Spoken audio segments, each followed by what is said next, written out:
No red dot yet. Nope.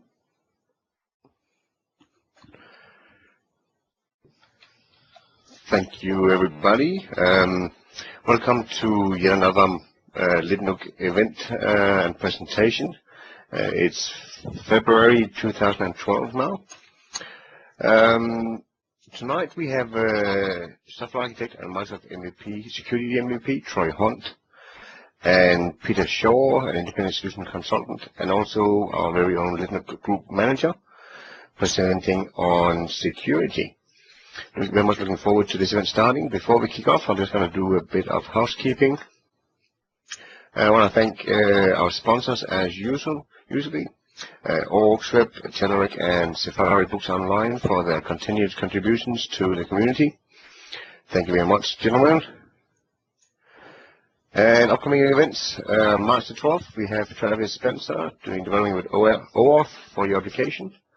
On March the 26th, we have Expanse doing cloud and multiple device type development with Expanse platform. In April, on the 11th, we have Scott Godfrey back for his Unplugged 11th event. April 27, Patrick Dossett, pretty much known as the father of CLR. And May 10th, we have Phil Wheat doing Microsoft Xbox Kinect development. And as usual, here are our contact detail. We have a new calendar for those that have been subscribing to our old calendar. We've had some security and safety issues with it. So you can get to it at smarturl.it/lidnug. And as usual, our events are listed at lidnugevents.eventbrite.com. There's also an RSS feed in there. All our events are recorded and uploaded to YouTube, to our YouTube channel, youtube.com/lidnug. And also Twitter, twitter.com/lidnug, facebook.com/lidnug, for covering of all the social media. Any questions or comments to us, email us at info@lidnug.org. And the team, Inbar, Brian, that's me, Peter Shaw, Isaac, Acid, Raymond, and Dan. Thank you, everybody. As I said, today we are going to hand it over to Troy Hunt. Troy and Peter, thank you very much for coming in and discussing. Is security time tonight? Yep, no problem. Hey Troy, I'm glad you're still in the office, buddy. I've just been up to see the boss, and he tells us that that wonderful application we've just written is not secure, and we're in danger of getting hacked. Yeah, that sounds about right, Peter. It doesn't surprise me at all, mate. Well, the problem here is he's been reading this manual and he's been reading all these books, and he's going on about all this stuff: injection flaws, cross-site scripting, encrypted strings, and do you know what? I haven't got a clue what he's on about. You know, so I was kind of hoping that maybe you could explain some of this to me. You know, I'm just sitting here developing code like I always do, and hey, wow, it's over my head, man. Yeah, well, it's an interesting thing, because obviously it's over the top of a lot of heads, or it's not thought about a lot, because we do see a lot of problems out there these days. I read even just 2 minutes ago, there's a big list of all the vulnerabilities on the UN website if you want to go and get yourself a little bit of action hacking the UN, which is not what I'm recommending for anybody, but it's a very sort of prevalent issue. But, you know, there's also some good resources out there for developers, and I think there's a sort of an acknowledgement that security is not always an easy thing. It can be a little bit obscure, a little bit odd. It's not something that we see as part of education or as part of the normal sort of books and material that developers use on a broad basis. But I think it's also gaining quite a bit of visibility at the moment. So, you know, we can sort of talk about a few of the common things you can do to secure your web app and where some of your biggest vulnerabilities might be, if that works for you, Peter. Well, yeah, I mean, you know, the hardest part is really knowing where to start. Okay, I've got lots of books and I've read some of your stuff, and I listen to what other people say, but really speaking, I mean, how do I know if my website's secure? There's got to be a starting point in all this.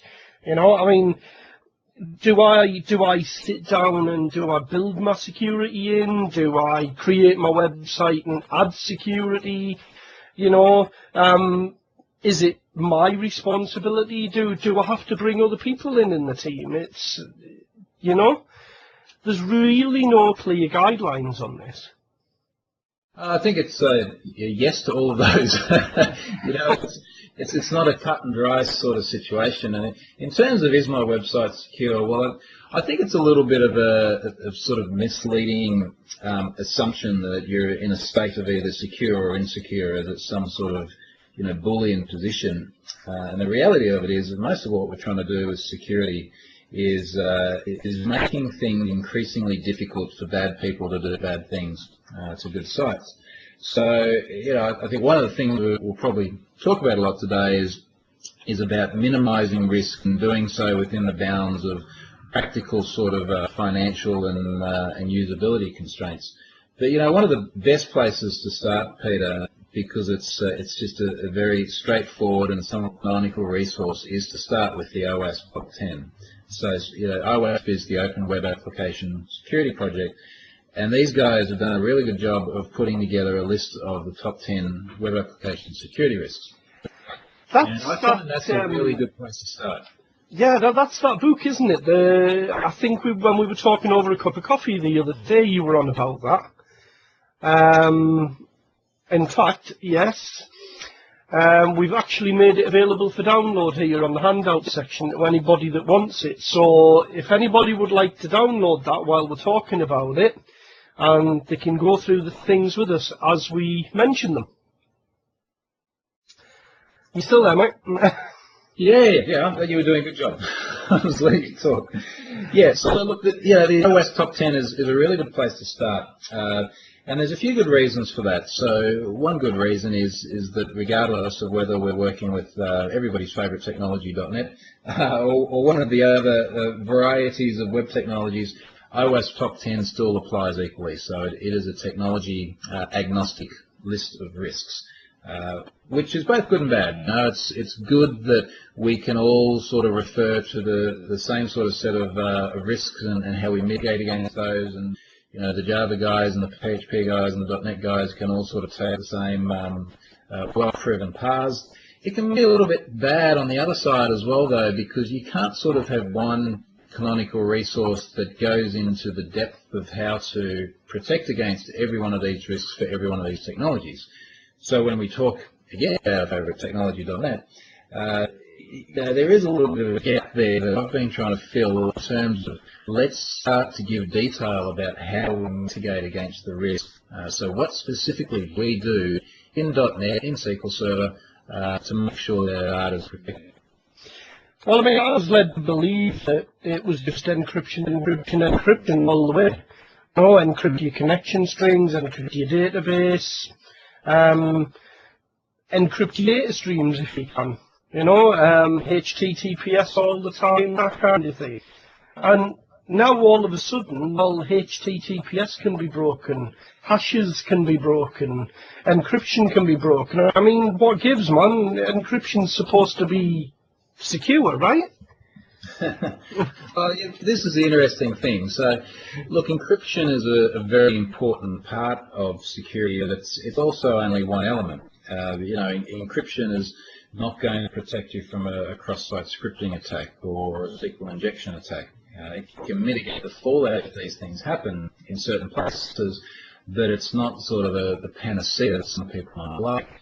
I guess the other thing as well is that, you know, that we've had mechanisms of encryption for, you know, I think for millennia.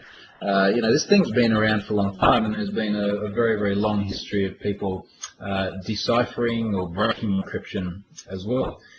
And, you know, what's really important when we look at our web apps is not so much this sort of going back to the Boolean state, is it on or is it off? It's have you done it well?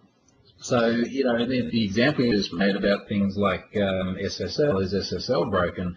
Well, you can certainly implement SSL very poorly. So you can do things like load a logon form HTTP post it to HTTP, but you worded it over HTTP, so you've actually got this unencrypted, vulnerable request stream there. So that would be a case of, yes, you can tick the box and say you've used SSL or TLS as we now call it, but no, you haven't done a very good job of it. Now, even SSL and the whole sort of certificate authority realm itself has vulnerabilities or has been shown to be vulnerable in certain ways as well. So recently we've had situations like Motogate, which was obviously one of our big problems. A little while back where the actual certificate authority was getting broken into or certificates issued. And the same with DigiNotar. So DigiNotar made a lot of news last year. The thing is, we get back to that sort of balance thing. So for us as developers, there's not an awful lot we can do about the fact that our certificate authority might have internal issues and might get hacked. But what we do have a lot of control over is how we implement those certificates on our site. So it's a bit like having a bad workman then, really. If somebody comes to fit locks to your houses and doesn't put screws properly and the locks come off, well, you'd get square one, really. If somebody comes, if you do your product and you implement it poorly, then you might as well not have implemented it all. So, and the interesting thing there as well, if we sort of take the builder analogy and we relate it back to technology, if a locksmith comes and fits lock to your house, okay, fine, you expect them to get it right.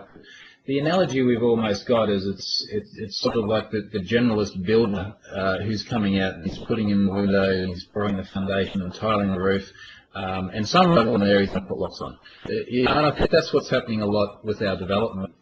So certainly in my case, I'm not a dedicated security person, but software development and architecture history and security is one of those things that just has to slot into the big picture.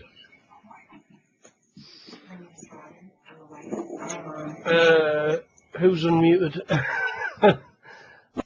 Right, sorry about that. Right, so we have good builders out there, and we have a good set of guidelines for the builders. We have a good set of programmers, and we have a good set of guidelines for the programmers in the form of the OSWAP Top 10. So maybe we should go through and maybe have a look at some of these things in turn then. So we hear all these buzzwords and they're chucked around relentlessly day in, day out: XSS, injection, insecure direct object references. Troy, maybe you could explain to me what some of these things are. So we'll start with A1, injection. Probably one of the most common ones we hear is, well, this site was broken by SQL injection. What exactly does SQL injection mean? Yeah, so injection, and I'm sort of saying injection without the SQL bit here, because certainly when OWASP talks about it, they talk about injection in a bit more of a generic fashion. So we most commonly know SQL injection, and we'll talk about SQL injection, but injection can happen to other query-based languages. You could have an LDAP injection. Anywhere where you are constructing a query and you are appending data to that query, there is a risk to sort of break out of that data context to manipulate the query. So I guess the main thing is that we'll just talk about SQL, but in terms of SQL, I guess the real risk of injection, and the canonical example we see, is you look at a URL and there's somewhere there's a query string and there's a category equals 1. And in your head, you're saying, okay, I can imagine that that's a select star from products where category equals 1 sort of statement. Now, what if I then put a condition after that and said, well, category equals 1, or 1 equals 1, or some sort of condition that always falls true? And what we're starting to do there is we're starting to enter that additional text into the query string, but that's actually getting parsed all the way through to SQL Server and getting executed. So if we can establish that we can start manipulating that SQL query, then we can start to do other nasty things. So, for example, we can terminate that statement and then start to run change statements. So we could run a delete or an insert or an update or something like that. Right. And then we could go even further. We could start trying to run other system commands that might do even nastier things. So it's basically the ability, or rather the lack of the ability for the system to sanitize that input, and it just takes it and runs whatever you give it. Does that make sense? Yeah, so really speaking, practices are going to prevent this from happening. We really should sanitize our data. We hopefully we do most of the time anyway. But what concerns me here, I always thought that injection was just, it goes into an input form on a web page and it makes it into the SQL string.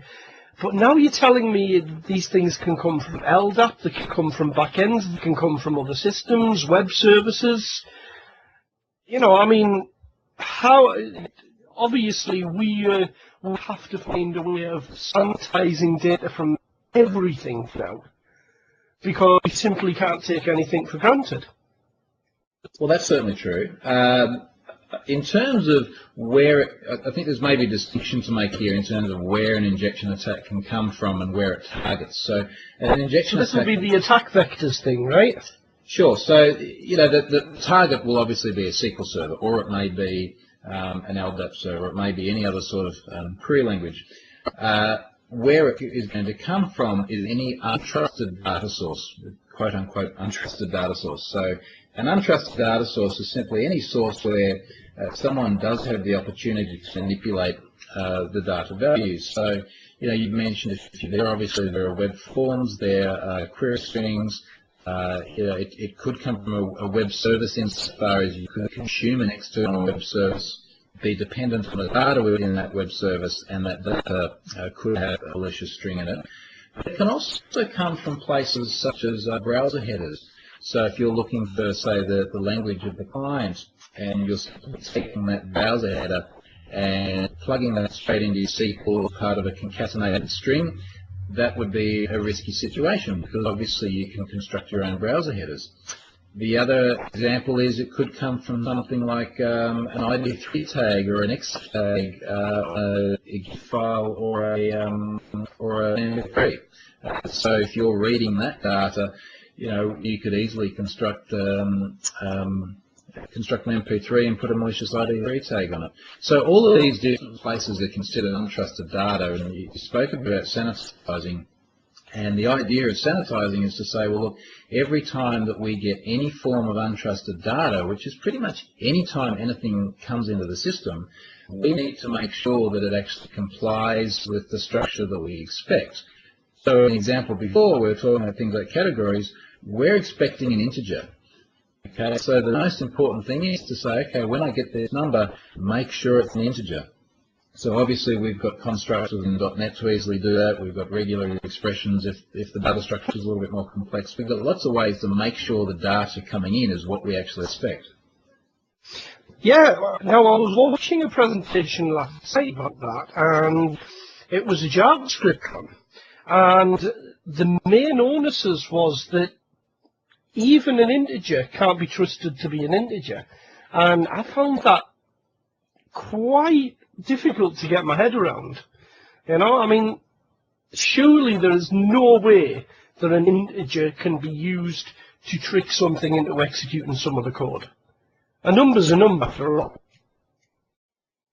Well, we've only talked about one mitigation as well, and I think one of the important things that comes up a lot with security is that it's rarely just that sort of one fix and everything is okay. There's always sort of a layering, multiple defenses kind of approach. So, we've spoken about this sanitization, but another thing that's very important to external injection is that we parameterize SQL queries.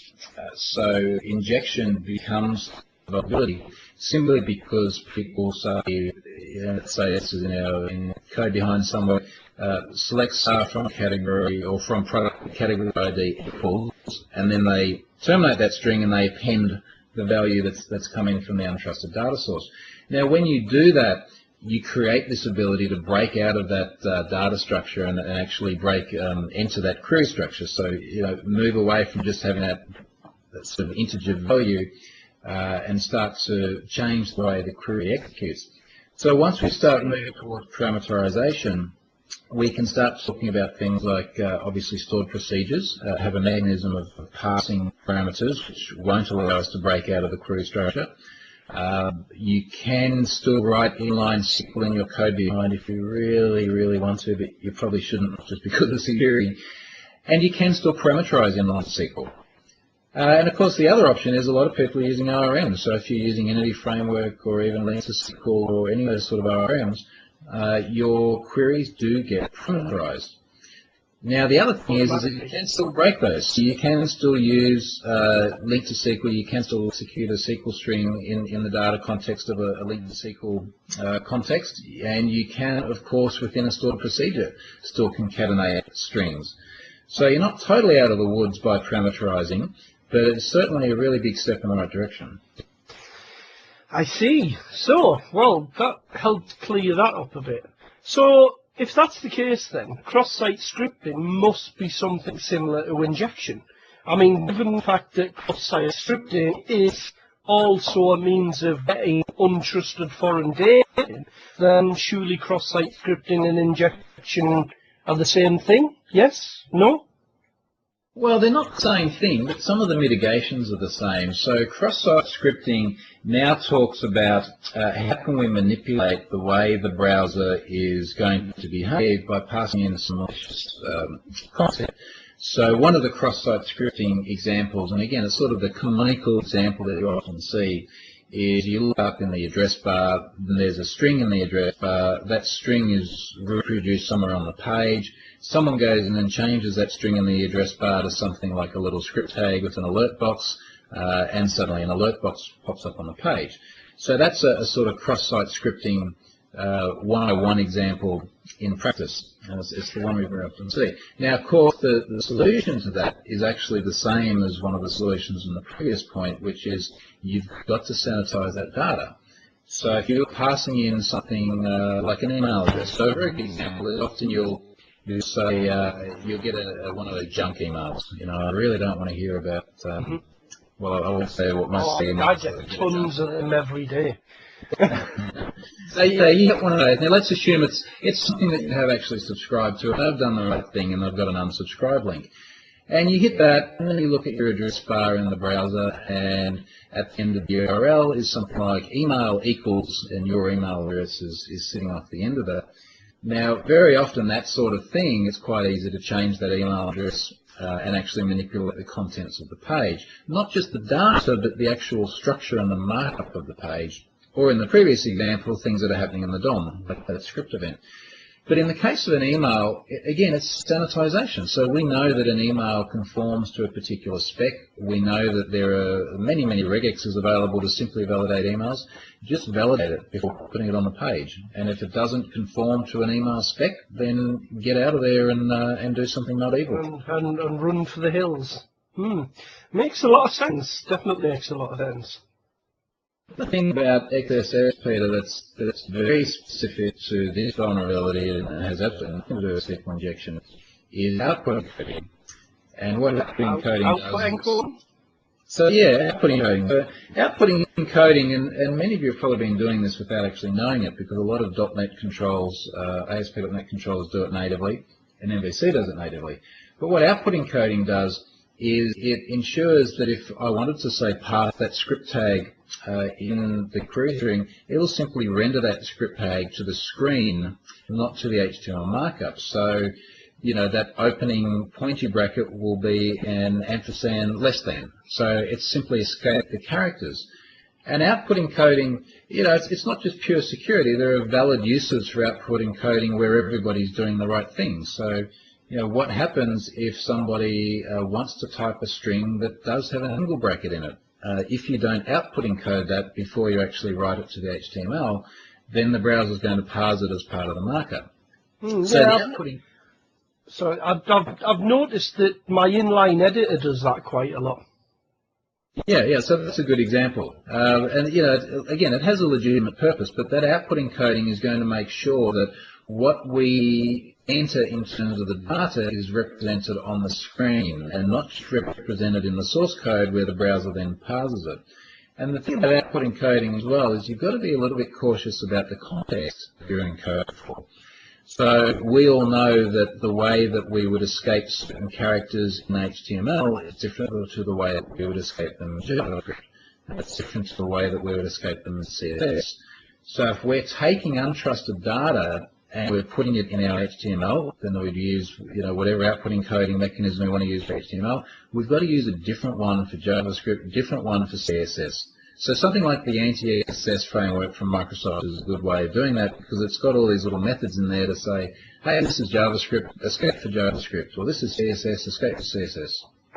And the anti-XSS framework from Microsoft, sorry, I'm assuming I can add this to projects using NuGet or something similar to what I normally would. Yeah, so go into NuGet and do it, or as a .NET 4.5, it's going to be baked in by default. Oh, fantastic. So Microsoft are actually taking steps to build this into the runtime for us all to use then, similar to the Ajax functionality that was back before jQuery came on the scene, I guess. Well, Microsoft has got a lot of security built into the runtime, and this is just one more piece that they're adding to it. So, I think they've generally got a pretty good history, and it's nice to sort of see this coming to the core. So, one thing that I noticed that you mentioned quite a lot, and it seems to be growing in popularity as well, is this insecure direct object reference. Now, from what I understand about this, I've been told that this is something to do with URL mangling or playing with the parameters in URL, something like that. Yeah, so imagine, and I'll give you an example. So we've got an example from last year with Citibank in the UK. So somebody's logged into their Citibank account and they're looking at the bank balance, and they've looked at the URL. So, hey, look at that, I can see my account number in the URL. I wonder what would happen if I changed that to somebody else's account number. And they've done that, and they've seen somebody else's bank account. So what we're talking about, first of all, in terms of a direct object reference, is somewhere within the underlying architecture of that system, that account number or that ID was probably a primary key or an identifier somewhere within the system. And it's been exposed externally, and it's been manipulated, and the data has then been pulled. Now, there's a couple of things that have gone wrong with this. And the most important thing is, and it's probably obvious, is it's just an access controls problem, right? So somewhere within that system, some developer one day didn't have his coffee or whatever it was and forgot to say, before pulling someone's account, make sure that they actually have access to it. And that's, it sounds kind of stupid and obvious, but it's an easy thing to happen. And it's obviously just been an oversight, and that's what's happened. Now, the other thing that you can always do when it comes to object references is you can create an indirect reference map. And what an indirect reference map would do would be to say, well, look, we've got all of these internal object identifiers that we do not want to expose externally. Even though we've got access controls, this is going to be sort of our extra layer of security. So let's actually substitute those IDs for temporary alternatives before we expose them in the URL or in any other way to the browser. So that substitution would often be done on a session basis.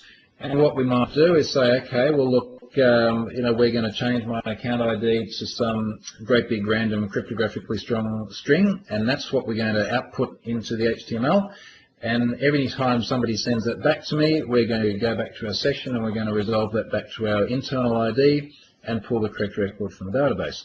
So it's a little bit of smoke and mirrors in a way, but it does mean that those internal IDs don't get exposed. Now, that makes a whole amount of sense doing it that way. But what I've noticed from quite a few developers with regards to insecure direct object reference is they're avoiding the whole problem of this URL mangling just simply by doing everything as a post request rather than a GET request. Then, well, there's no data in the URL then, so surely a post request is the primary way to prevent people from playing with URL parameters. Or can we still cause problems with this using a post request? Well, a post request will, it'll stop you from playing from URL parameters, but it's not going to fix the problem. It's a little bit out of sight, out of mind. And this is an interesting thing, and I often see this, that sort of the further away you get from direct visibility in terms of things like these sort of variables or data that gets to the server, the further away problems seem, and I think the less likely people are to do something about it. So that's a good example, but of course the problem is that you can easily reconstruct a post request. So anyone who's used Fiddler before knows how easy it is to grab any request that's made to a server, whether it be a post or a GET, reconstruct it in the composer, change values, resubmit it, and you get it. And on that out of mind front, same sort of thing with web services. Once you start hitting web services, particularly asynchronously, and you're not sort of seeing it in the URL, you're not necessarily even seeing it in the form data, people start to forget about it. But everything that's going over the wire between your browser and the server, you can manipulate, and it's not at all hard to manipulate it either. Definitely. I mean, I was using Fiddler the other day to debug something I was writing in JavaScript, and it was quite frightening, the amount of data that was going across it.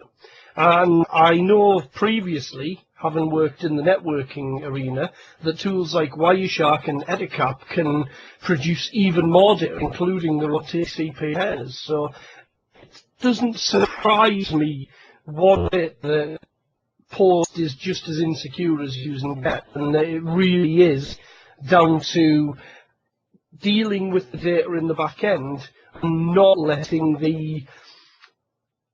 the vulnerable parts of the data make the way through to the user interface, so to speak.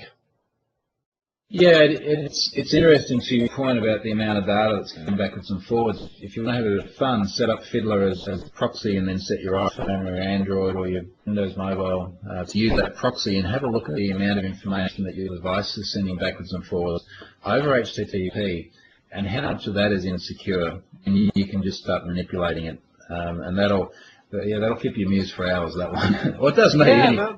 That's a very interesting point. I was just reading today about an application manufacturer for the iPhone that let loose a whole host of address book data mistakenly. Yeah, I think that was Path, wasn't it? So they were something like that.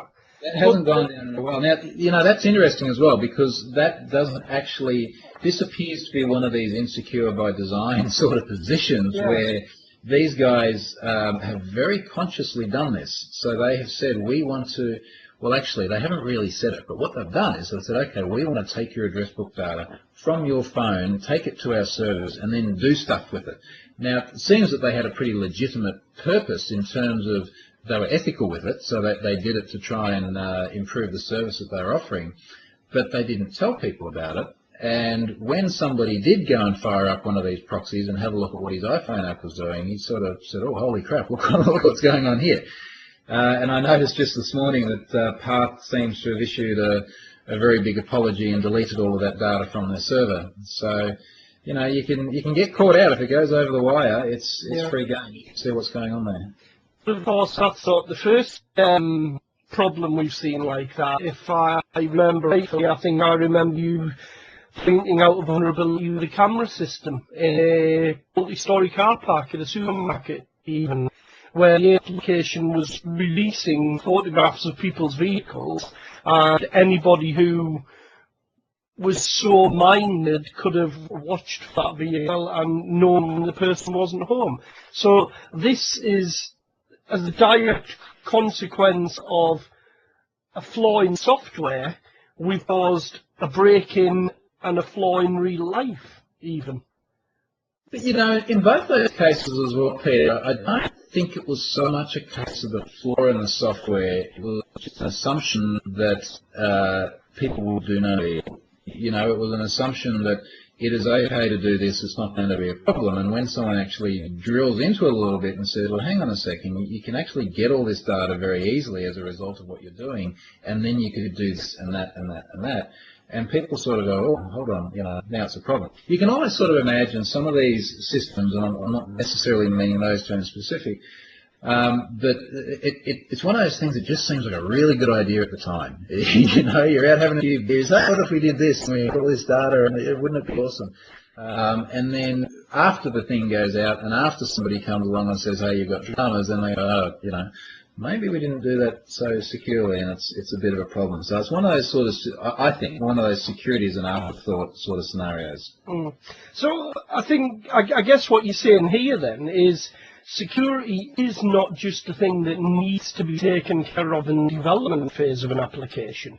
I mean, we need to think about this even before we start the application architecture, right?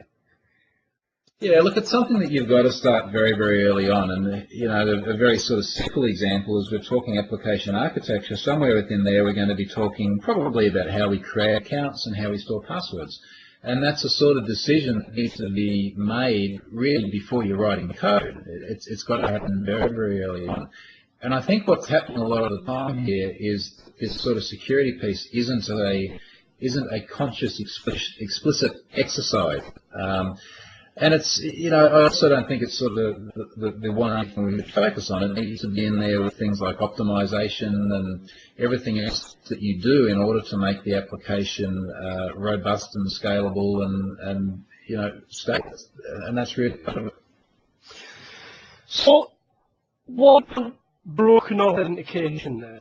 We see that one passed around quite a lot as well. And if we're going to look at authentication and we're going to look at things like how we're going to store the passwords right from the beginning of the machine architecture and sessions and how we communicate with the end user, then everybody has to have a stake in this. So what kind of things do we need to look for? I mean, not just the design, but you know, there's so much of a big veil of silence around this, where it's always somebody's responsibility when it should be everybody's responsibility, I guess is what I'm asking. Yeah, I certainly agree with that last statement.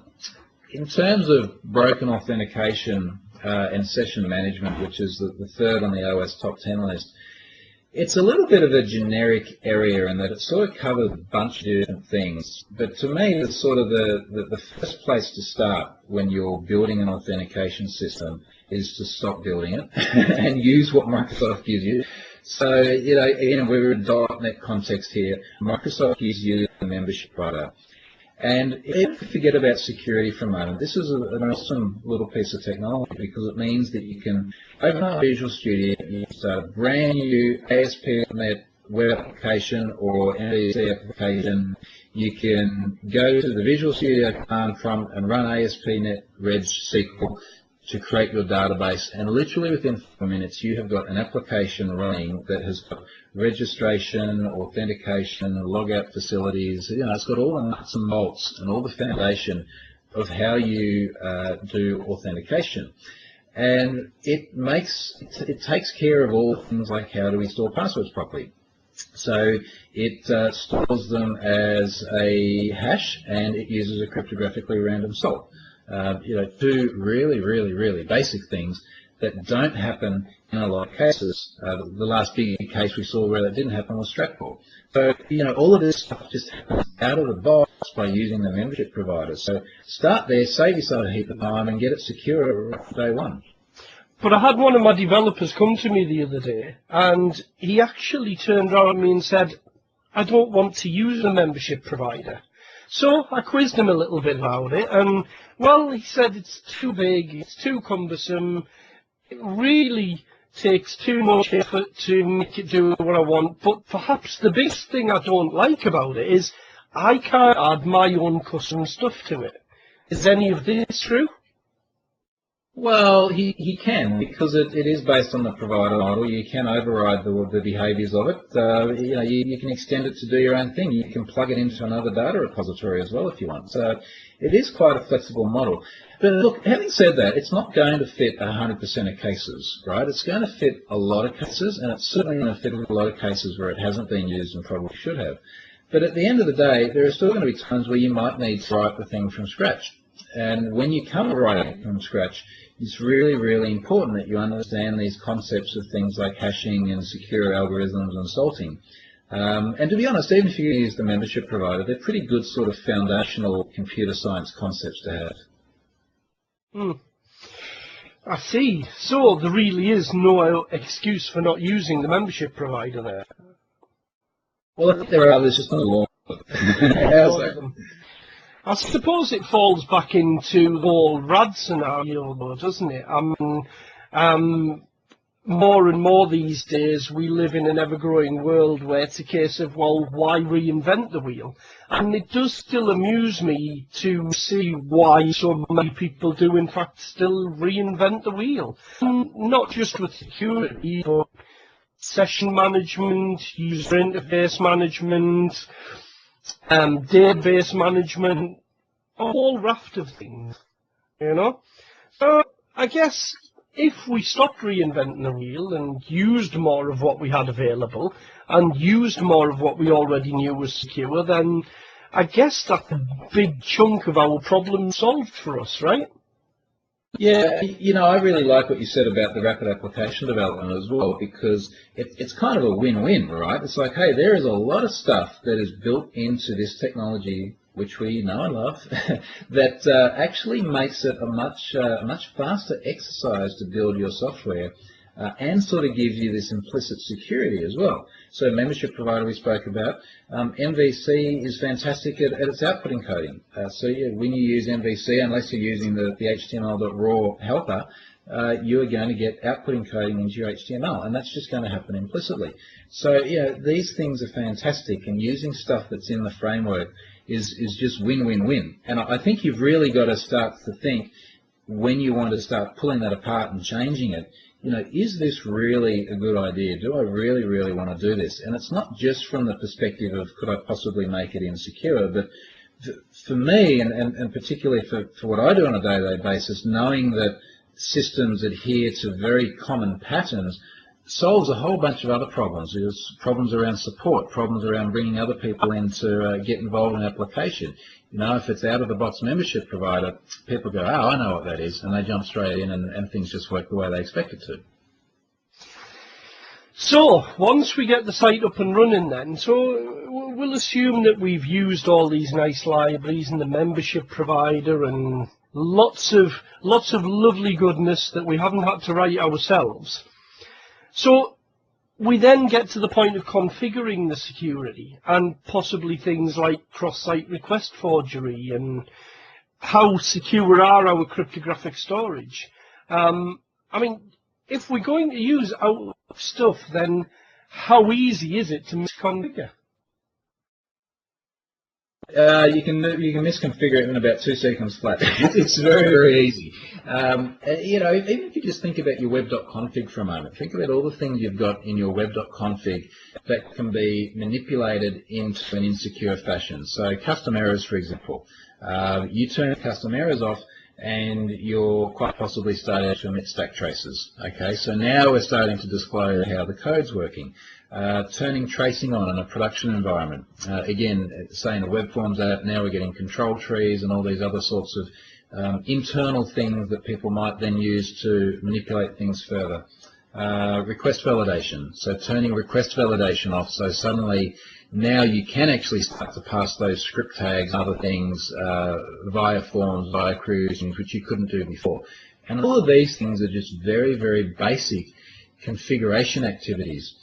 And what's really interesting is this web.config is a powerful little beast. It's great that it's so easy to change and manipulate things because it makes it agile, and it makes it you know, fast to quickly see what the internal error is in your production environment. Don't do that, folks. It's not a great idea. But it's that whole sort of with great power comes great responsibility thing, where you get your hands on this web.config, and I see this one all the time. Someone said, look, I've got this bug in my production environment. I'm just going to turn off custom errors for a moment. And they find the bug, and they do what they need to do, and then they forget to turn custom errors back on. And now you've got a website out there spitting out stack traces. And the developer knows that it's not a good idea. It's just one of those things that's very, very easy to overlook. I'm sure we've all done it, but it's... you know, again, sort of the dichotomy where config, all this power, but oh man, it's easy to screw stuff up too. Absolutely. I mean, previous project I worked on, I worked in one financial services. Now, man, security surrounding those boys is militaristic. You know, the amount of red tape, you just wouldn't get an application approved and out and live until some big CI DSS giant had gone through the entire thing with such a fine-tooth comb that it would have brought you to your knees just to watch them pick your baby apart, so to speak. However... Yeah, and here we are talking about Citibank. So it's funny, isn't it? Exactly, it is. And it's... Yet, time and time again, we see these kind of mistakes being made. As an example, just going straight thing like that. Sometimes when your application in production, the only way that you can get to the error message is to view the status on a live production site. And for me to get that requested, had to go through 3 different levels of back office paperwork and the security boys, and it would easily take me 3 hours just to find 5 minutes worth of information, which I would then have turned off pretty much immediately. Yet people somehow manage to leave these settings on, you know? Yeah.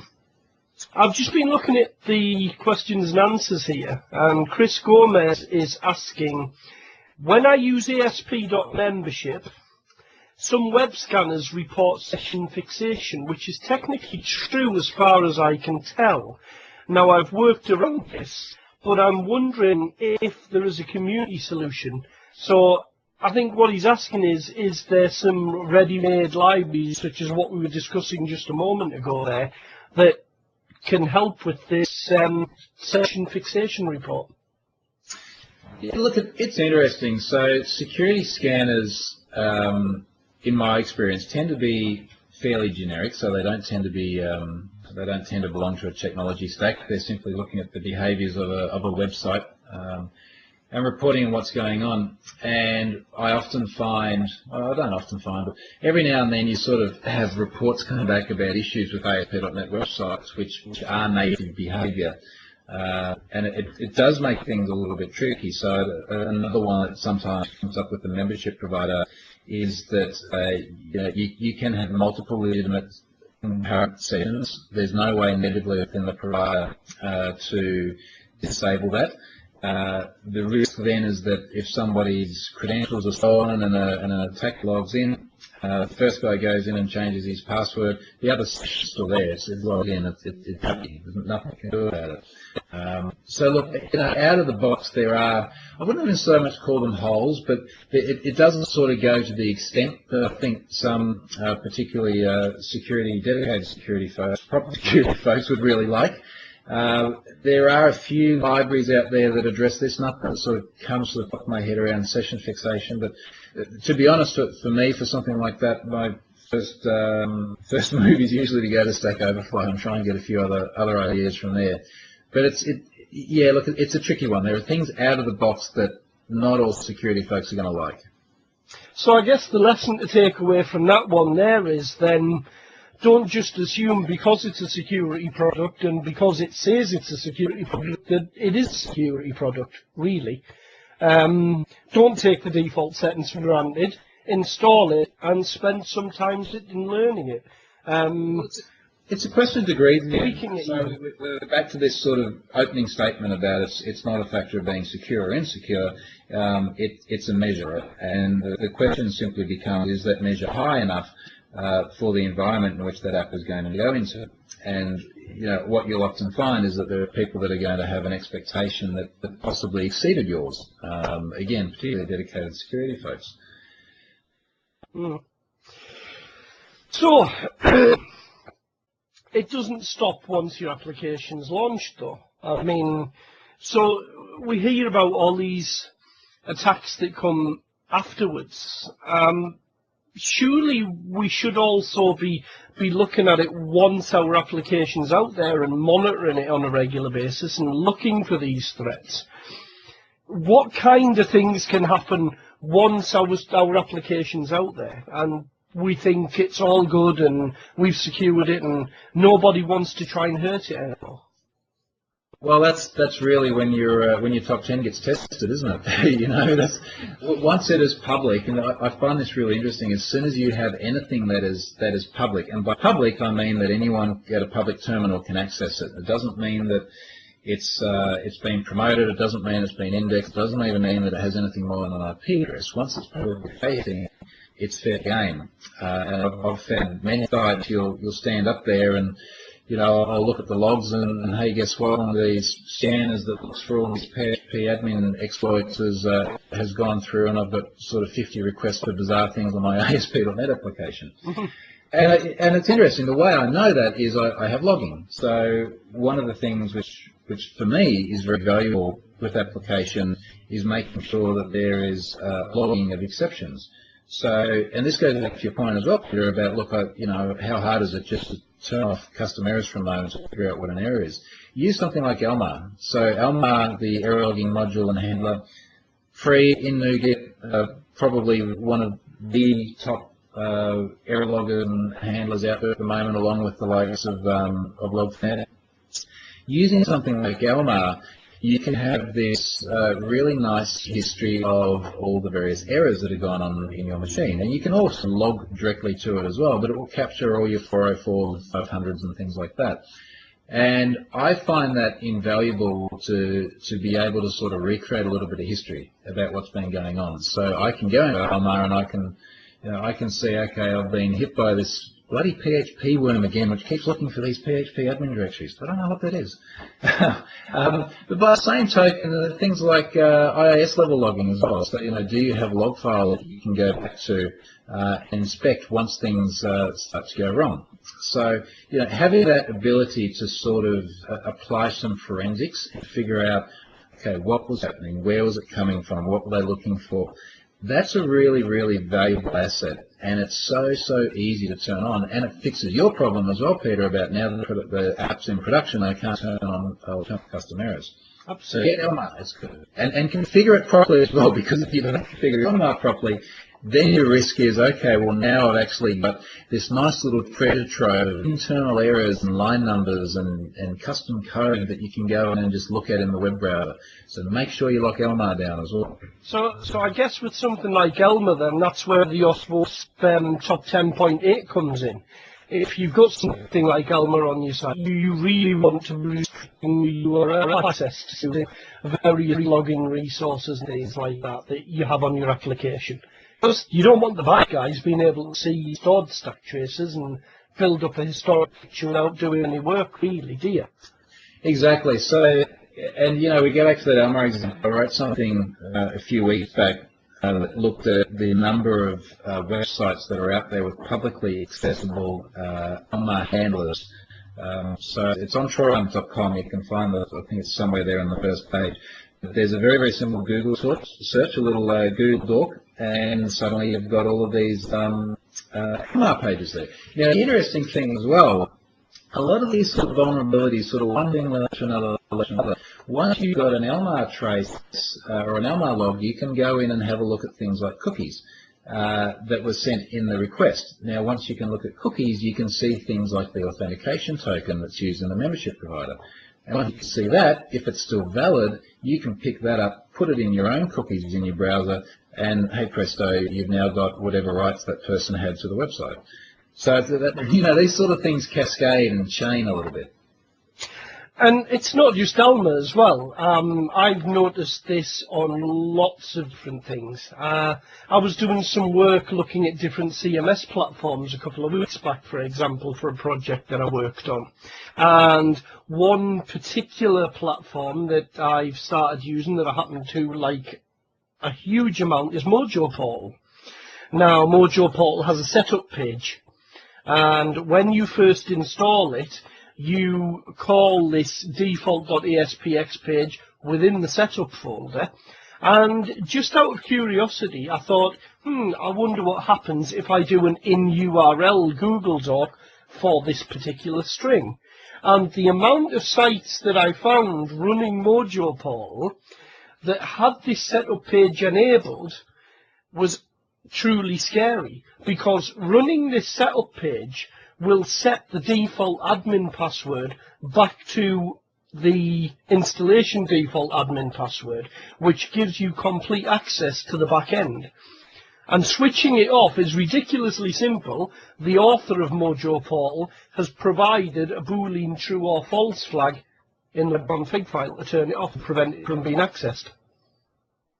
Yeah, and that's interesting, and it sort of goes back a little bit to that point about finding LMAR logs as well, where, you know, once something is out there and it's public, it is easy to find. If you want to be a little bit voyeuristic, have a look at some of the Google docs for webcams. You know, the number of private webcams out there with publicly facing IP addresses, and you can search for them because the admin interfaces have got sort of consistent strings that you can plug into a Google doc, and you know, they're very, very easy to locate these things. So just like the trend, it's out there. Yeah, like the TrendNet one that's just happened very recently. Yeah, exactly, you know? Exactly, and there have been many years and years before that. And I suppose that brings up another good point, and Brian's just mentioned that in our question and answers as well. So he says, well, security is obviously important, and we try to fool ourselves that we're safe even in our day-to-day lives. But why is it we're still so lax when it comes to application security? I mean, we've got the OS WASP Top 10, we've got all these guidelines, we've got pre-made code, we've got people who've done it before, yet we still do it. Why? I think is the big question. Well, look, to be honest, I think it's probably just not frequently high priority enough. I mean, you think about it, you're building a web app, and you're sort of going after the customer going, look at this, it's got bells and whistles and it flashes, and this social media integrates into, you know, that, and, you know, I can get Googled on this, and, you know, I can show you all these really cool feature things. You know, you can't sort of go to your customer and go, look how secure this is. You know, look at my MD5, no, not MD5. Look at my SHA hashes. Look at my cryptographically random salt. You know, you're not going to get much excitement for that. So it's, I think that there's a bit of a lack of sex appeal, for want of a better word. It's one of those things that isn't going to be high visibility. And, you know, in that regard, maybe it's a little bit like, you know, the sort of client-side optimization of web apps. There's so many web apps out there that end up with great big chunky images and too many HTTP requests and non-minimized JavaScript files. You know, that's not going to cause the same sort of fallout as a security incident, but then it hurts other ways. And these things are still a little bit out of sight, and they're not the kind of thing that you can, again, take to the customer and go, hey, look how cool this is. But I think also it's very often a case of not knowing what you don't know. So not knowing, for example, and in many cases people don't know that there is a membership provider which can do, you know, authentication. So I think that there's probably a skills or a competency issue there as well. And I think just looking at a lot of applications that are out there, you're looking at other aspects of the code which you would you know, apply quality measures to. Look at it and you go, oh, you know, what are these guys doing? So I don't think security is particularly unique in that respect. So Rudy's asking about scripts to detect any of these threats. I know from my own experience working in the network business and communications, we often used to monitor large-scale servers with systems like intrusion detection systems, such as custom builds of Snort and things like that. But they're really for big, heavy-scale systems where you've got millions of people hitting a load balance a minute, literally. I mean, a lot of these web applications with ASP.NET don't really need heavy metal, such as things like Snort and other similar vein IDSs. So what kind of detection systems have we got that we can build into our apps, apart from the obvious like Elmer that looks for exceptions? Look, there's a couple of different angles on this, and I think there's sort of very different categories. And obviously something like Elmer is, you know, it's just logging and error handling. It's not even a security tool. It's just something that can be kind of handy when you need it. So that's one angle. Another angle that I think sort of talks to this is doing some sort of security review. And I think in many cases that doesn't happen. So there are a number of products out there to help you with that. So one thing that you can do in terms of security review is obviously code reviews, and hopefully a lot of people are doing code reviews anyway. And rolling a security component into that is one way of working. The other thing is to try and use some of the automated dynamic analysis tools that can actually go along to the website, just take a URL and go through and try and execute SQL injection and cross-site scripting. So a tool like NetSparker is very good at doing that, and it's kind of a nice friendly one to use as well. You just plug in a URL and then it goes away and tries to break things. There's also a tool. This is the same sort of thing that your little tool does as well, isn't it? The Safer Web thing.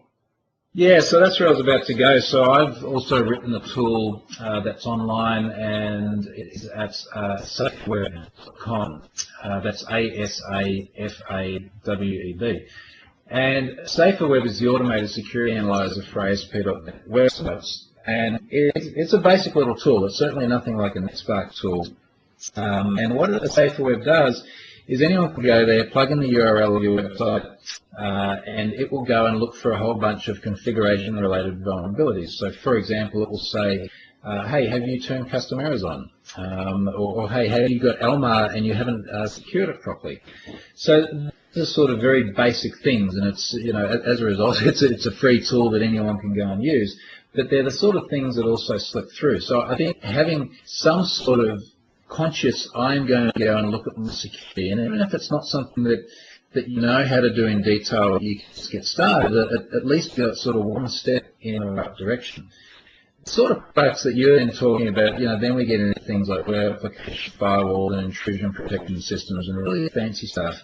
And there are many very good use cases for that. Obviously, if you talk about anything financial, you're going to start to get some pretty heavy infrastructure behind it. But most people don't think they're going to see that sort of thing protecting their website. No, absolutely not. I sometimes get called a bit of a paranoid nut because I actually have a proper hardware firewall, proper sonic wall throw, in fact, protecting my own network that sits in a rack in my loft. So maybe it's a little bit, maybe it's a bit over the top, maybe it's not, I don't know. You got me wondering what you're protecting now, Peter. Oh, well, state secrets, mate, state secrets. All those government documents that vanished have to live somewhere. They're in your loft. Yeah. So we've still got a few more points on this top 10 anyway that we've sort of skipped over and haven't looked at yet. We've covered URL access. We've kind of covered into a cryptographic storage. We've done the cross-site stuff, the security misconfiguration. Insufficient transport layer protection. Now, that says to me that the transport layer protection that we have at the moment doesn't work. But, hey, HTTPS must work because everybody uses it. Well, it works most of the time, so that's a good start. Look, the item 9 here in the top 10 about insufficient TLS. Again, the important thing here, it's not about do you have it or don't you have it, does it work or does it not work. There are a whole bunch of different shades of grey here, and it's all about trying to implement it as well as possible. I think a lot of people don't realise that it's not just a simple matter of saying, look, if I'm posting sensitive data over HTTPS and everything's okay. So there are a few interesting angles on this. This is one of my favourite of the top 10. Sounds a little bit weird, but it is, and let me explain. So, what we're getting from TLS is sort of three key things. So we're getting, and most people just think of it encryption as well, but there's two other things. So the first thing is that we're getting assurance of identity of who we are connecting to. So when you go to your bank and you see HTTPS up in your address bar and you click on the little green padlock or whatever color is in your favorite browser, you will be able to inspect the certificate. So you're getting assurance of this is who I'm talking to. And that's really important because you could have, your DNS could be hacked or your request could be proxied to somewhere else. That little padlock is giving you that assurance.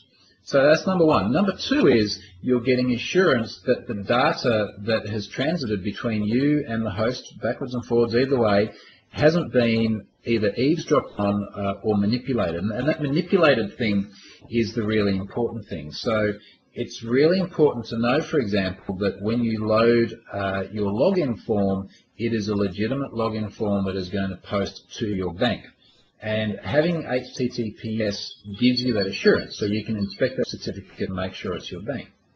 So number two. Number three is obviously keeping that sensitive data private. So for most people, they're logging onto their bank, they think, okay, fantastic, it means that my password is going to be encrypted, and it means that my account details are going to be encrypted when they come back.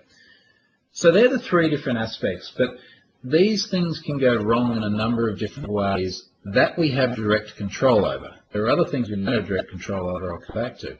So one is it's really, really, really important to load login forms over HTTPS. Now, there are a lot of sites that don't do this, and in the past, sites like Twitter haven't done it as well. The problem is that if you don't load that form over HTTPS, you have no assurance of what you're getting. So you don't know, for example, that there hasn't been a man in the middle that has actually manipulated the contents of that login form. And what we had happen in Tunisia a little while back when they had all their sort of political issues is the government-owned ISPs were injecting code into the logon forms of the likes of Gmail and Facebook that would asynchronously send off via JavaScript someone's credentials, obviously to government-sponsored ISPs. Now, the form would still post back to Twitter over HTTPS, but there was this little side channel which was taking those credentials and obviously disclosing them. And all of that was because the form wasn't loaded over HTTPS. So that's really important.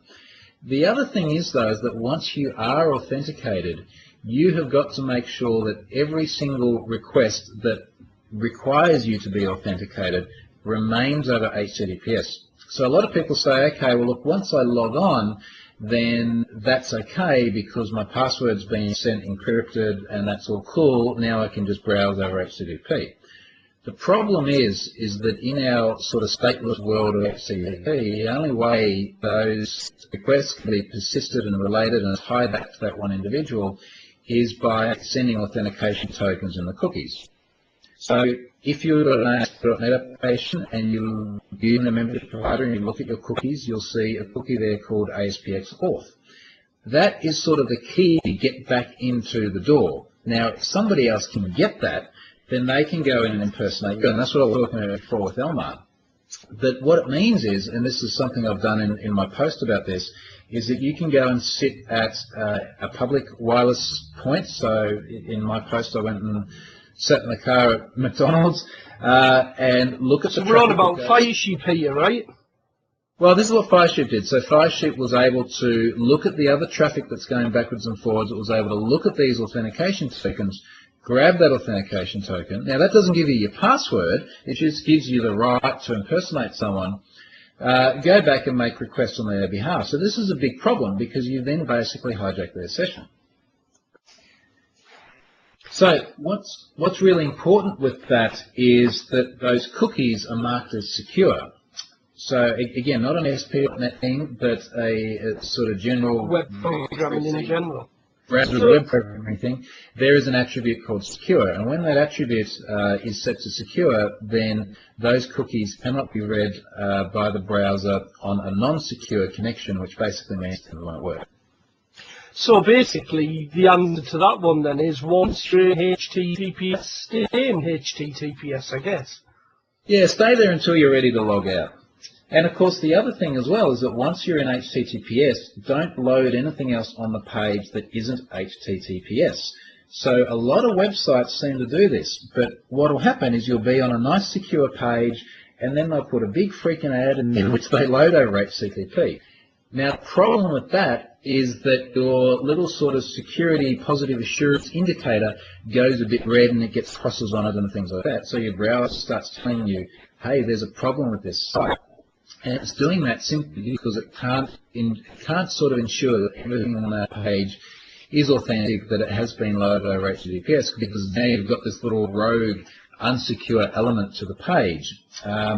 And that's a real problem, because we want to try and condition people such that if the browser is telling you there's a security problem, they back right out and they go, oh, I don't want to get involved in this. So education's a real big key in it then? Yeah, it is. Absolutely. And I think it's important for developers to try and understand all of these concepts as well, because if these things aren't clear and they sort of go, well, look, okay, we're getting a certificate warning, but, that's cool, we won't worry about it.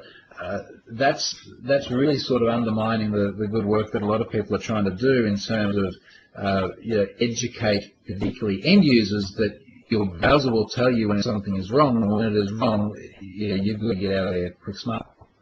So it brings up a good point related to that. As users and not as developers, are there any tools that we can add to our browsers or to our PCs in general that will assist us when we're out and about on the web with spotting websites that have bot security, and not just the little padlock in the corner, or the things like Google thinks this site is bad, but something that we can have in the browser that will say, well, that address you just put in, we checked that yesterday and that had some real bad security issues, so you might not want to use that site. I think it's a question of context. So for end users, I think browsers are getting better and better as they are. So, now we're actually getting feedback about, for example, is this a known phishing site? So, in fact, I was setting up a server the other day, and Internet Explorer said, do you want to turn on the feature which says, we'll tell you if there's a phishing site or not. So that's a very sort of intelligent piece insofar as obviously that's reconciling back against a database somewhere. And it works really well for end users. For developers, I think it's probably more a question of, are there things you want to play with at a little bit of a lower level or observe at a little bit of a lower level. So there's nothing that I use sort of on a, this is there and see it on every single page that I'm browsing on the web. But when I do want to explore a little bit further, I use things like Fiddler to have a look at all the requests that are going backwards and forwards.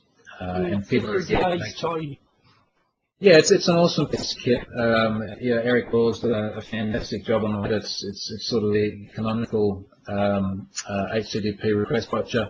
A lot of that's making its way into IE9 in various sort of shapes and forms as well. But Fiddler is a great tool to sort of stand alone there, and it can be used as a proxy as well. So you can run that on your PC and then have your iPhone connect to that, like I said earlier, and what iPhone work. Other things that are very good, so there is a very good cookie manipulator add-on to Chrome called Edit This Cookie. And when you have the cookie, you click on the cookie and you see every single cookie that's set up for that particular domain. And you can sort of run down there and have a look at all the attributes of each cookie, and you can go in there and manipulate them as well. So we talked about things like untrusted data before. It's interesting to go in and have a look at some of your cookies, manipulate them a little bit, resubmit it, and then see what happens. I'm not advocating going and hacking people either, but if you want to check your own sites, this is a good way. Absolutely. I mean, I remember one of the things that I used to do with Firefox, where this was back before I had a full-blown IIS server, and if it was testing different sites that I was developing, I would quite often go into Firefox's header editing plugin that I had, and I would change the host name header so that I could keep hitting exactly the same server time and time again without having to have multiple server instances, multiple configurations, all on the same IP, all on the same port, but I could trick the server into thinking I was requesting different sites. Right. And look, there's so many really good extensions out there, particularly for Chrome and Firefox these days. I regularly see stuff and go, wow, how cool is this? And of course, it's usually free as well. So, I guess the answer to that question then is, have a seek and ye shall find, basically. Be a bit nosy, be a bit inquisitive. So, We have one left on the list, number 10, unvalidated redirects and forwards. So I guess that falls hand in hand with some of the things that we've been discussing with URLs taking us off to different pages and bringing in content that we didn't expect then. Well, this is actually kind of anticlimactic. It's obviously it's right down the bottom of the list, so it is the least risky. But it's also anticlimactic insofar as the validity and severity of it is questionable. So, for example, Google will not pay any bug bounties if I find an unvalidated redirect forward. They may sort of think that that's too much of a concern. But let's just talk about what it is, and then we can come back to that. So an unvalidated redirect or forward, a very typical example is you're on a website and they will link to an external website, but they want to sort of do the usual disclaimery thing before you leave. You know, we can't take any responsibility for what you see on this external site. So when you click on the link, you actually go to sort of a transit page, and this is that sort of generic page that gives you the exit warning, and it's passing through that site that you're going to ultimately go off to as a query string parameter. Now, what happens is you then click a link on the web page and go off to the site. The problem is that it is possible that we could manipulate that query string values. So this is not so much manipulate in terms of an XSS sort of manipulating attack, but you know, what if we change that to some sort of nasty URL, and then we send people around the URL of the redirect page. Keep in mind also, all the redirect pages, they won't necessarily give you a great big screen and say you're leaving the site. They might just log your exit for their analytics purposes. So there are a lot of sites there where we can make the site a legitimate domain, and it has a query string parameter which you can put whatever the hell you want in there, and when you load up that address, you're going to end up on that nasty site. Now, this attack works insofar as it means that an attacker can sort of mask the intent of where they want someone to end up on by sending them a URL that's got a legitimate domain. So we've all seen, every day we see these massive freaking URLs, often with a lot of encoded content in them, and we look at the domain and we say, is this a domain I know? Well, it's a Google domain, it must be okay, or a Microsoft domain, it must be okay. That open redirect is when that parameter can be manipulated. Even though we've got a legitimate domain, it's just been launched as or used as a launching pad to send you to somewhere nasty. So the reason why the likes of Google are a little bit sort of so-so about the severity of it is that there are legitimate use cases for this. Okay, so they have plenty of instances where they need to be able to transit you through another page and pass a URL and sort of send you out to another site. There is mitigation though. So, for example, you can have a whitelist of exit sites you allow. So if I was creating a website, every single time I put a link to an external site and I wanted to have an exit page, I just keep those external sites in a database or an XML file or something like that. And if someone loaded up the exit page and it didn't have a trusted URL in it, I'd throw an exception. I'd make sure that you couldn't actually launch off somewhere maliciously. Now that obviously creates a maintenance overhead, but it certainly means that your site can't be used as a launching pad for something nasty. Absolutely. So I guess in some ways that's very much like using an open relay on an SMTP server to send out mail on somebody else's behalf using somebody else's name. Same sort of principle, really. Exactly, same deal. I see. Well, do you know what it is? I feel a whole lot better about the whole security landscape now after we've had this chat, and I'm going to sit down tonight and I'm really going to go through my new web application with a fine-tooth comb. And I'm going to do a better job than those PCI DSS guys.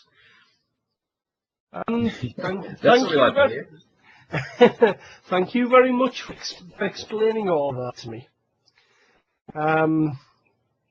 Now, what we'll do at this point, if you're game, we still have 10 minutes left. We'll open the floor to questions from anybody who's still out there in the audience, I think. What do you reckon? Good. So, now's your chance, guys. What would you like to ask? Since we've not got that many people in there, I might even let those of you who have a microphone have an open mic question or an open mic chat if you want to. Or other than that, just pop your questions into the Q&A window. Who's been hacked lately? That's always interesting. Yeah. Let's see. Has that got any responses? Anybody want to put their hand up and switch the microphone on? I guess they're all shy then, Troy. Seems so. Either that or I've explained it all. Maybe that's it. Fair? Maybe you've done a really, really sterling job, my friend. So, for those of you who want, we've mentioned the WASP Top 10 quite a few times. Troy's blog at it's troyhunt.com, yes? Yep. Troy's blog has his OSWAP Top 10 for .NET developers on, which is a nice big fat 8 megabyte PDF, and I recommend that anybody who's doing any kind of .NET development needs to download that PDF and spend quite a few hours sitting digesting the information that's in there. It's a fantastic read, and there's things in there that I never even knew were possible. Also, to those of you who are attending here, you look in the top right corner title bar of your live meeting screen, the icon that looks like 3 little white pages. We have a document down there which is basically the OS WASP Top 10 that we've got on the screen here. Right, so we do have. Oh, we've got a couple of questions, Troy. You can see the Q&A tab, can you? Let me have a look. Right.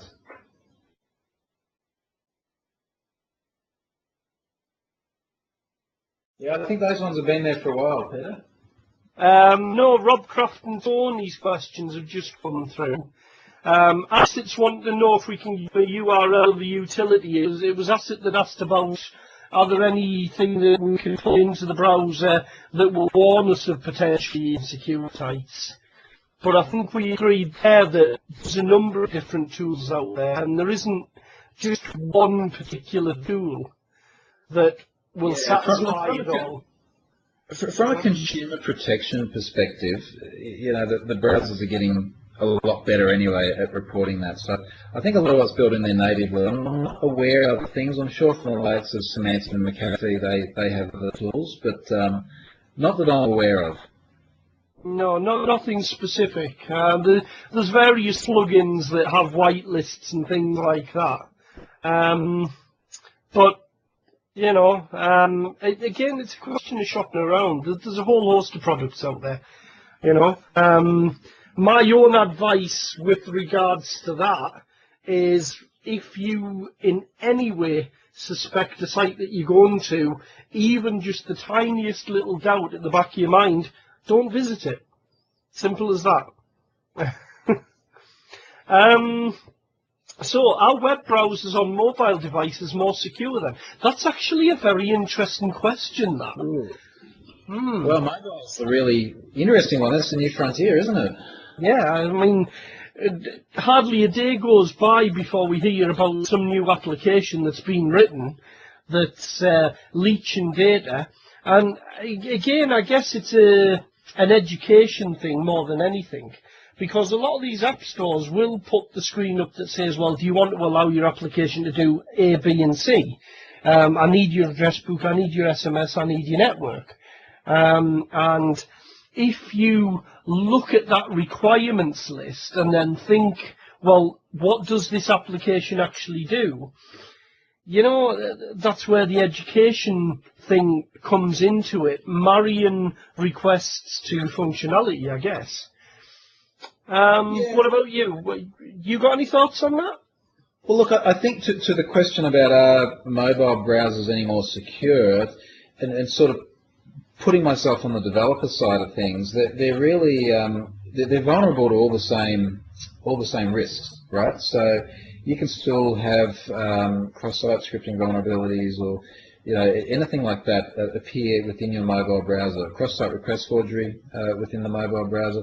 There's no reason why those don't happen. So I don't know a lot about the relative security of mobile browsers to, say, PC browsers. One thing I do find that makes life a little bit hard is just basic things like you can't inspect an SSL certificate in a mobile browser. And it's a funny sort of situation because we're trying to condition people to say, look for the padlock, okay, great, but inspect it and make sure that you know who you're connecting to, or at least have the ability to do that. And you can't do that. Certainly I can't do that on the iPhone. And that to me seems like a bit of a shortfall. It does. It seems a bit balmy. There is one other thing that, one point that I know where mobile devices particularly offer you a little bit more protection than your average PC on an internet connection does. And that is most GSM-based mobile devices cannot be called back to. Now, let me explain what I mean by that.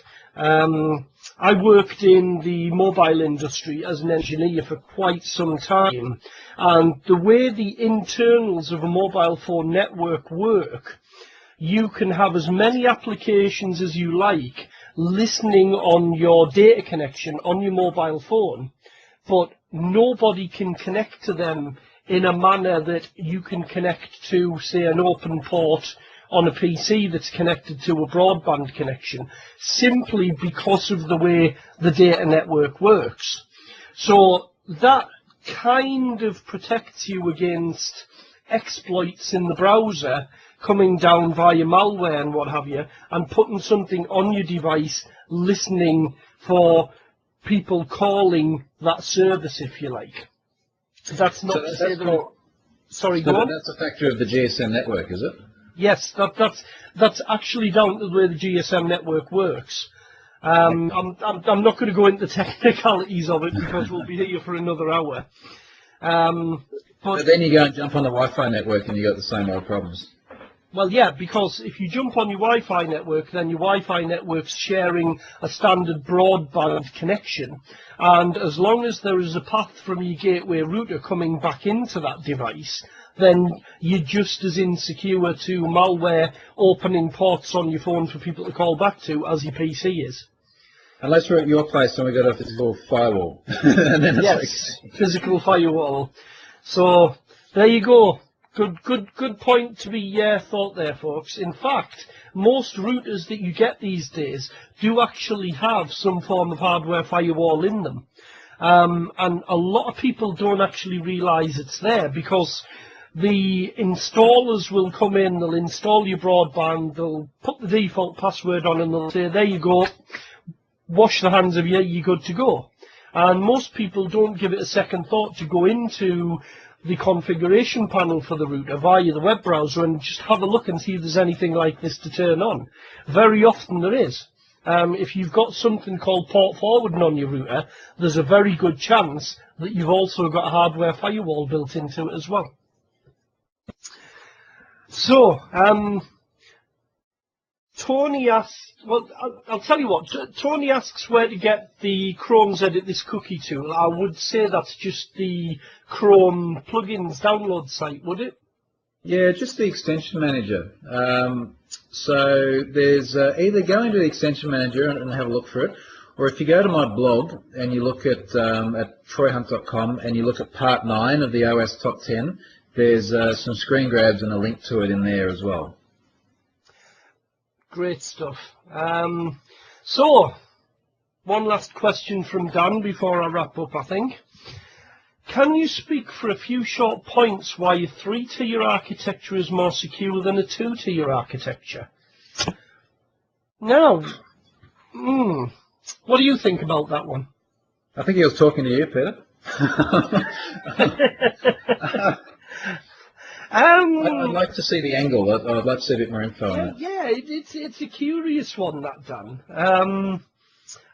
I wouldn't mind following that up in a discussion back in the LIDNUG groups, because I think that's something that has the potential to go on for quite a long time.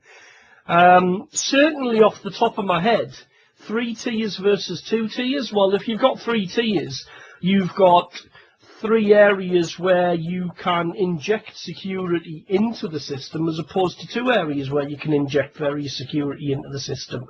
So I guess it's a game of numbers. The more the merrier, really. Does that make sense? Yeah, I think it's probably also a question of how liberally you define tiers, because I know that term gets used or thrown around a little bit. I guess, one way of looking at it is if you can have a greater separation between, say, data and application tiers, and let's say you even firewall between data and application tiers, then a breach of say, that web application tier, which is probably going to be a public-facing one, you would have a greater degree of isolation to your data tier, which might be sitting in a non-publicly facing network segment, separated by a firewall, and so on and so forth. So certainly in a scenario like that, getting that greater isolation and locking down as far as possible of each environment absolutely is good. And that's almost sort of principle of least privilege as well. So can we, what do we actually need for our SQL server? Does our SQL server need to be on a publicly accessible IP address, or can we put it a little bit deeper down in the network stack behind the things that do actually need to be able to receive public requests? And of course, the harder it is to get down there, then only the more determined ones are going to go after that. And, well, let's face facts. If you've got three tiers that a hacker's got to get down and through before he breaks your application wide open, and they're going after that 3rd tier, then I'm sorry, but those guys are out to get you. It's as simple as that. Because your average opportunist's going to take one look and go, nah, do you know what? I know where there's easier targets. Yeah, it's certainly going to make life harder. But, that cuts both ways as well. So we spoke earlier on about, the idea of security is to try and make things as strong as we can, but within reason that doesn't kind of make our lives hell as well. So, once you do start sort of segmenting that data tier away, well, okay, how are you going to get to it? Well, you're probably going to need, as a developer, you're probably going to need a VPN or something like that. So now that's one other thing that you need to put in place. And there are many use cases where that's exactly what should happen. But I suspect there are also a huge proportion of websites where that's not practical because they're trying to lower the barrier to entry, and they want to make it in an publicly accessible network segment. So it's all this sort of trading off, isn't it?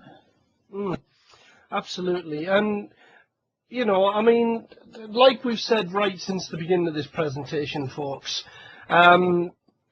trade-offs are one of the things that you're absolutely going to have to deal with if you do this. I mean, to summarise what we've been on about here, start your security early. The earlier the better. Planning meetings, architecture meetings, whatever. There's no one way of doing this. You are going to have to make trade-offs. You are going to have to make sacrifices. And, hey, yeah, if it slows down your requests by a couple of milliseconds, but it saves you spilling your guts out into the world, then it's something that absolutely has to be done. And that has to persist all the way through the lifetime of the application. Not just through development, but once it's deployed, regular security reviews, regular checks. Get an external company to do pen testing for you. There's plenty of them out there, and they don't cost the earth. And finally, run it against tools like Troy's A Safer Web. And what was that other one you mentioned, Troy? So the other one was NetSparker. Just do a Google for that. Otherwise, there's a tag on my blog about it. NetSparker you run locally on your machine. You can run a free community version that does a few things, or you pay a couple of grand and get the full thing. But that's exhaustive. That'll go through and try and use SQL injection and do nasty things to your app. It's one worth running. Absolutely fantastic. Right. Well, I think we'll wrap it up there. It's been a great discussion. Thank you for coming along. I've had a great time here. I hope you'll come along sometime again in the future. And yeah, Troy's Twitter is @TroyHunt. My Twitter is @shorty_ds. I'll be hanging around a little bit afterwards after we switch off the recording. Been an absolute pleasure, Troy. All the way from Australia at an unbelievably stupid o'clock in the morning. This is true. It is well and truly coffee time down by the beach now, I think. So, you know, I might have had to get up early, but I get to go and sit near the beach in nice summer weather. So how about that? Absolutely fantastic. And then contemplate your next move in how to break everybody else's security now that you know how they're protecting what they're protecting. Already thinking about it, mate. Thanks very much. It's been a blast.